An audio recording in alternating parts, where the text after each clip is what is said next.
বিদ্যুৎ লাইনে বজ্রপাত হলে কতটা দূরে থাকলে বাসার জন্য সমস্যা হতে পারে সেটা নির্ভর করে কিছু বিষয়ের উপর। সাধারণ ধারণা, বজ্রপাত সরাসরি বাসার কাছে না হলেও যদি ৩০০ মিটার প্রায় ১০০০ ফুট দূরের মধ্যে বৈদ্যুতিক লাইনে বজ্রপাত হয়, তাহলে সেই ইলেকট্রোম্যাগনেটিক পালস ইএমপি বা ওভারভোল্টেজ বাসায় পৌঁছে ইলেকট্রনিক ডিভাইস নষ্ট করতে পারে।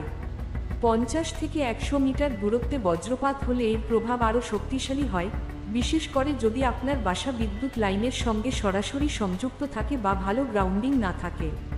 ক্ষতির ধরন: ১. Over voltage. বজ্রপাতের সময় হঠাৎ করে লাইন দিয়ে অতিরিক্ত ভোল্টেজ আসতে পারে যা টিভি, ফ্রিজ, রাউটার ইত্যাদি নষ্ট করে দিতে পারে। ২. Electromagnetic interference EMI. কাছাকাছি বজ্রপাত হলে এটি তারবিহীন ডিভাইস বা সার্কিটে ক্ষতি করতে পারে। করণীয়: বাসায় সার্জ প্রোটেক্টর ব্যবহার করো। বজ্রপাতের সময় সব ডিভাইসের প্লাগ খুলে ফেলো। যদি এলাকায় বজ্রপাত বেশি হয়, গ্রাউন্ডিং ব্যবস্থা ঠিক আছে কিনা সেটাও পরীক্ষা করে নেওয়া ভালো।